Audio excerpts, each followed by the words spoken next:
আসসালামু আলাইকুম ওয়া রাহমাতুল্লাহি ওয়া বারাকাতুহু। পবিত্র মাহে রমজানের শুভেচ্ছা জানিয়ে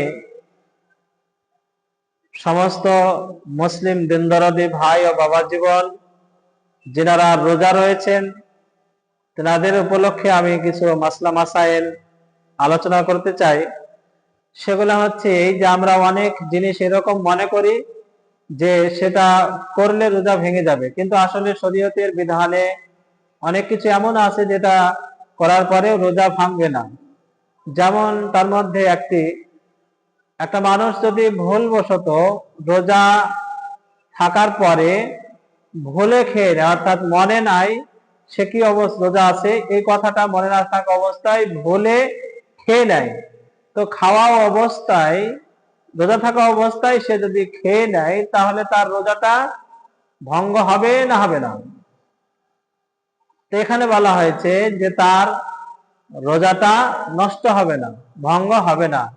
এমনকি সে যদি পেট ভরেও খেয়ে নেয় তবু রোজাটা নষ্ট হবে না, রোজা হয়ে যাবে।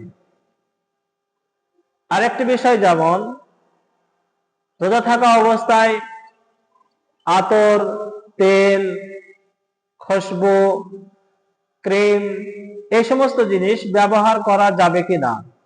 তো এই বিষয়ে বলা হয়েছে যে এই সমস্ত জিনিসগুলা তেল মাখা, আতর ব্যবহার করা, খুশবু ব্যবহার করা, এরকম ভাবে দেখা যাচ্ছে মানুষ যদি রোজা থাকা অবস্থায় ক্রিম ব্যবহার করে তাহলে এগুলা ব্যবহার করা যেতে পারে, এতে কোনো রোজার কোনো ক্ষতি হবে না, রোজা নষ্ট হবে না।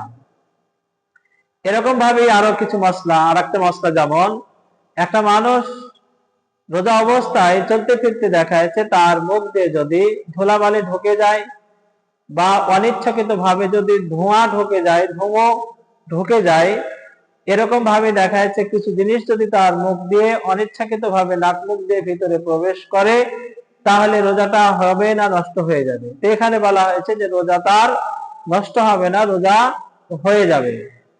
এরকম ভাবেই আপনার একটা মানুষ নাপাক থাকা অবস্থায় রোজা রাখলে তার রোজা হবে কি হবে না, এটা একটা প্রশ্ন বড়।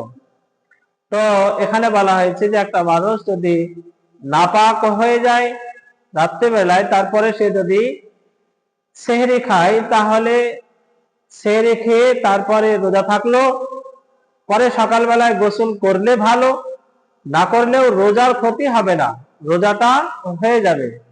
এর পাশাপাশি আর একটা মশলা জেনে রাখা দরকার, একটা মানুষ রোজা থাকা অবস্থায় যদি দিনের বেলায় স্বপ্নদোষ হয় তাহলে সেই মানুষটার রোজাটা নষ্ট হয়ে যাবে না থাকবে?